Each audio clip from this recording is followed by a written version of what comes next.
ममदानी कोई एक शख्सियत नहीं है, एक मूवमेंट है। अगर इस मूवमेंट ने मोमेंटम पा लिया और यहाँ लोग नफ़रत की आग से ज़रा दूर हट गए, ये दिखाई भी नहीं पड़ेंगे आपको। तो वो एलानिया कह रहा है कि I am proud to be a Muslim and I am proud to be a socialist. मैं बराबरी की बात कर रहा हूँ। ममदानी एक डेमोक्रेट पार्टी के कैंडिडेट नहीं थे, वो उस तसव्वुर को लेके आए थे जहां आम इंसान सफ़र कर रहा है। क्या ममदानी हिंदुस्तान में नहीं है? लेकिन अगर आप यहाँ कहें कि मजलूम की लड़ाई लड़नी है, गांधी और नेहरू की आइडियोलॉजी को लाना है, तो आप देशद्रोही हैं। पूरी दुनिया इस इलेक्शन को मेयर का इलेक्शन नहीं समझ रही है। ये दुनिया वहाँ वापस जा रही है जहाँ एक सोशलिस्ट सिस्टम, बराबरी का सिस्टम था कि चंद लोगों के पास दौलत के अंबार लग जाएं और उनके साथ गुलामों की एक कतार लगे, भूखमरी हो, एक तबका रईस हो और एक तबका ज़मीन के नीचे चला जाए।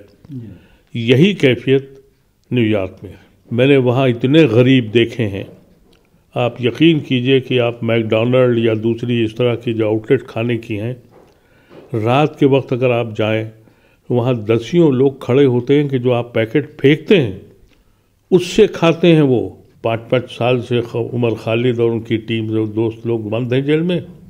सज़ा क्या है? वही मांग की थी जो ममदानी ने की थी। और एक मुहज़्ज़म मुल्क ने क्या किया कि ममदानी को अपना कायद बना लिया, और हिंदुस्तान में जिसने ये बात करी वो जेलों में मर गया। हिंदुस्तान में लोकतंत्र था कब? यहाँ जो बादशाह और बाकी रियाया।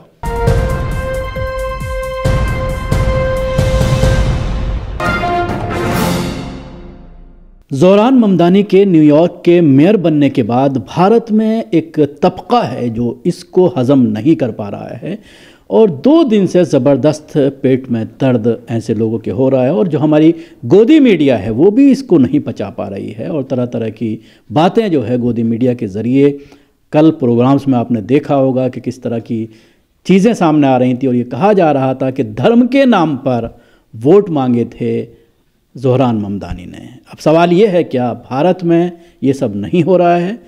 इन्हीं सारी चीज़ों पर बात करने के लिए हमारे साथ मौजूद हैं पूर्व मेंबर ऑफ पार्लियामेंट मोहम्मद अदीब। अदीब साहब, क्या कहना चाहेंगे? बड़ा परेशान है, भारत में एक तबका है जो इसको लेकर पचा नहीं पा रहा है इस जीत को। देखिए, ये बड़ी हैरत की बात है।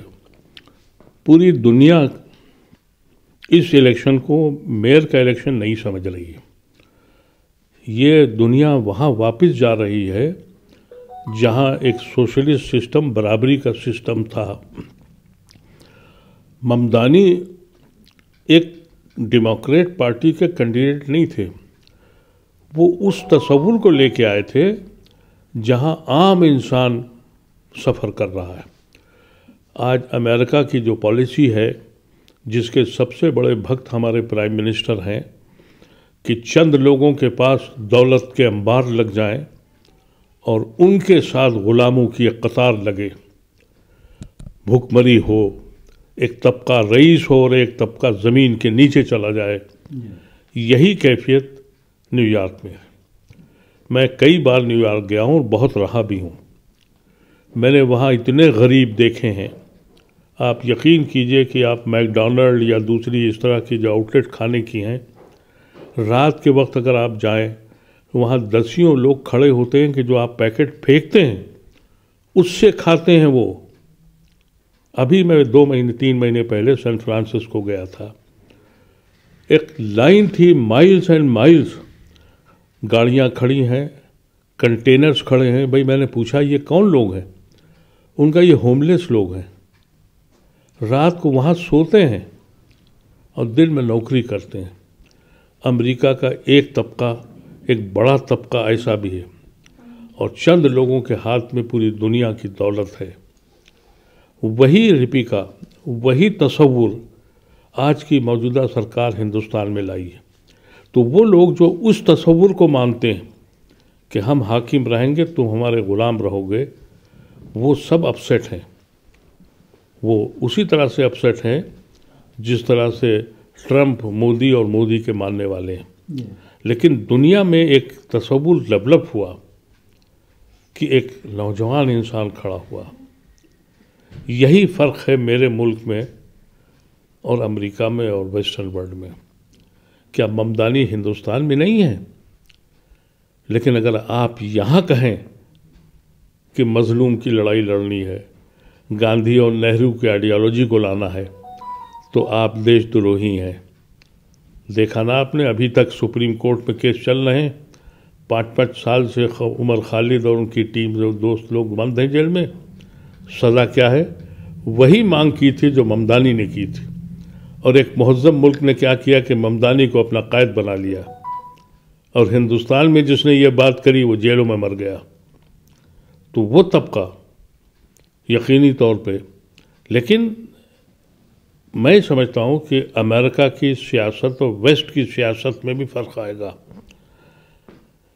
आज से चंद साल पहले इस्लामोफोबिया के नाम से पूरी दुनिया में मुस्लिम कम्युनिटी को बर्बाद किया गया था।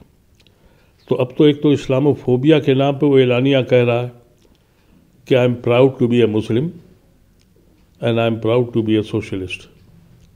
मैं बराबरी की बात कर रहा हूँ, उसको शर्म नहीं आ रही है।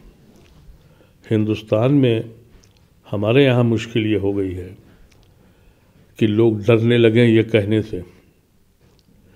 पॉलिटिकल पार्टी साथ खड़े होने को तैयार नहीं है, आपके साथ मुसलमान का नाम लेने को तैयार नहीं है। लेकिन वेस्ट में अब ये होगा, जिस तरह से डेमोक्रेट्स में बहुत से पूंजीपति जो रिपब्लिकन में भरे पड़े हैं, इनके यहाँ भी आ गए थे, वो मेरे ख्याल से नहीं पचा पाएंगे। अब वो शायद हटेंगे। लेकिन जिस तरीके की ये हवा चली और ये स्वीप किया है डेमोक्रेट्स ने, सिर्फ ममदानी ने नहीं बल्कि वो एक हाशमी और वो जो मोहतरमा हैं, उनके वालिद अलीगढ़ मुस्लिम यूनिवर्सिटी के सदर रहे हैं सन 56-57 में, स्टूडेंट यूनियन के। जी, अलीगढ़ यूनिवर्सिटी यूनियन, जिसका मैं बाद 10 साल के बाद सदर बना 67 में। 57 में अलीगढ़ यूनियन के सदर थे, उनकी बेटी है ये। तो ये जो बाप ने जो आवाज़ अलीगढ़ यूनियन से उठाई थी, उस अपनी औलाद में पहुंचा दी और वो आज वहाँ लेफ्टिनेंट गवर्नर बन गई। तो इसी तरह से जो आम लोग हैं, तो अब मैं समझता हूँ कि वहाँ रिपब्लिकन का बुरा वक्त आ गया है।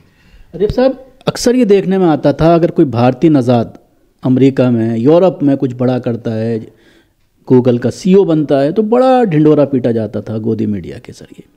दोनों ही हिंदुस्तानी नज़ाद हैं जिनकी हमने अभी जिक्र किया, एक वो महिला और एक ये ममदानी। लेकिन उसका देखने में ये आ रहा है कि ये कहने से कि दोनों भारतीय हैं, साथ खड़े होने की बात करनी चाहिए, लेकिन उल्टा रिएक्शन आ रहा है और ये तरह तरह की बातें कही जा रही हैं, हजम नहीं हो रहा है मीडिया को पूरी तरह से। ये बीमार लोग हैं। मैं हमेशा आपसे कहता हूँ, आपके चैनल पर कई बार मैंने कहा कि ये जो इस वक्त जो फिज़ा बनी है, ये सरकार तो हमेशा रहती नहीं, चली भी जाएगी, लेकिन जो बीमारी फैला दी है नफ़रत की, उसको पुश्तों लग जाएंगे। भाई इस बात पे खुश होते हैं कि फ़िलिस्तीन में मारे जा रहे हैं लोग क्योंकि मुसलमान हैं, इसलिए बड़ा अच्छा है, खुशी मना रहे हैं।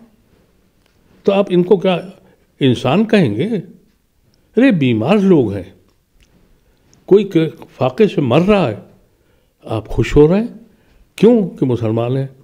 अब ममदानी वो प्राउडली कहता है कि मैं इमिग्रेंट हूँ और इमिग्रेंट का ये मुल्क है। हिंदुस्तान में आप ये ढूंढने जा रहे हैं कि देश के आदमी बाहर से कौन आए उसको निकाल दो।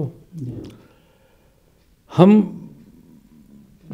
उस जगह खड़े हैं जहां हमने अपनी एक नस्ल को हिंदुस्तान में इतना बर्बाद कर दिया कि उसके लिए कई जनरेशन चाहिए होंगी, और अगर ये और कायम रहे तो इस मुल्क का क्या होगा हमें नहीं मालूम। कम से कम मैं तो हमेशा कहता हूँ कि मुझे अपने मुल्क मौजूदा हालात पर शर्म आती है कहते हुए कि मैं आज के हिंदुस्तान में हूँ। रिवा, इसके अलावा जिस तरह से इजराइल भी उसकी जीत को पचा नहीं पा रहा है और ये बयान दिया गया एक मंत्री के ज़रिए कि जो यहूदी हैं वो वापस इजराइल चले आएँ, अब वो रहने लायक नहीं रहा है। हमारा देश भी बार बार ये बात कहता है, प्रधानमंत्री जब अमेरिका जाते हैं उनसे सवाल किया जाता है भारतीय मुसलमानों के बारे में, तो कहा जाता है कि दुनिया का सबसे बड़ा लोकतंत्र है, इसका ढिंढोरा पीटा जाता है, लेकिन अमेरिका ने साबित करके दिखा दिया। नहीं, यहाँ तो लोकतंत्र है ही नहीं, झूठ बोलते हैं, कभी नहीं था। अरे हिंदुस्तान में लोकतंत्र था कब? यहाँ जो बादशाह और बाकी रियाया, सबसे पहले हिंदुस्तान का तस्वुर अगर कभी बना, एक मौर्य डायनेस्टी रही, गुप्ता डायनेस्टी रही, लेकिन वो आधे हिंदुस्तान पे थी। जो आज का जो हिंदुस्तान है ये तो मुग़लों ने बनाया और अंग्रेज़ों ने डेमोक्रेसी इसमें डेवलप करी। उससे पहले यहाँ डेमोक्रेसी कभी नहीं थी। नेहरू ने और कांग्रेस ने यहाँ की डेमोक्रेसी को मजबूत किया, गांव-गांव तक ये बात पहुँचा दी कि तुम्हारा वोट, तुम हिस्सेदार हो वोट डालकर। अब वोट के नाम पर वोट चोरी की भी खबरें आ रही हैं। जिस तरह से इलेक्शन कमीशन बिहेव कर रहा है कि इलेक्शन डिक्लेयर होने के बाद 10-10 हज़ार रुपये दिए गए और 10,000 रुपये ख़रीद लिया गया। उस कौम का क्या होगा जो 10,000 रुपये पर अपने माजी को बेच रहे? उस कौम को आप क्या कहेंगे कि चंद सिक्कों की अवज़ अपनी औलादों को भूखा सड़कों पर डाल देंगे और फिर कहेंगे हम डेमोक्रेटिक कंट्री हैं? ये सब बकवास की बातें हैं। कोई डेमोक्रेटिक कंट्री नहीं है। हाँ, अगर डेमोक्रेसी देखनी है तो जो कल अमेरिका में परसों रिजल्ट आया है, वो सब के सब एक सड़क पे चल गए, वो आगे। अब इसके असरात हम समझते हैं कि वेस्टर्न वर्ल्ड में होंगे, हिंदुस्तान में कम हो गए, हमें नहीं मालूम। हिंदुस्तान में ममदानी पैदा होगा भी अगर, ऐसा नहीं है कि ममदानी पैदा नहीं हुए। यहाँ बहुत से लोग ऐसे हैं, लेकिन वो सब या तो जेलों में हैं या डरा दिए गए हैं। सोशल मीडिया पर इस पूरे मामले को लेकर मुसलमानों के ज़रिए या लेफ्टिस्ट के ज़रिए बहुत ज़्यादा खुशी मनाई जा रही है। तो ये कहा जा रहा है कि उत्तर प्रदेश में जो मुसलमान बड़ा खुश हो रहे हैं उनको योगी सबक सिखाएंगे। योगी तो आप अंदाज़ा कर लीजिए, योगी हैं या आसाम का चीफ मिनिस्टर है या ये लोग जो हैं, इनके वक्त बहुत बुरा वक्त आने वाला है। ममदानी कोई एक शख्सियत नहीं है, एक मूवमेंट है। अगर इस मूवमेंट ने मोमेंटम पा लिया और यहाँ लोग नफ़रत की आग से दूर हट गए, ये दिखाई भी नहीं पड़ेंगे आपको। और हम उम्मीद करते हैं ये जल्द होगा। हो सकता है मेरी उम्र में ना हो, मेरी ज़िंदगी में ना हो, क्योंकि मैं जहाँ हूँ वहाँ मुझे मालूम नहीं कि मेरी शाम कब हो जाएगी। लेकिन आपके लोग, ऐसे लोग जो हैं, वो ज़रूर देखेंगे कि हिंदुस्तान बिखरने ना पाए।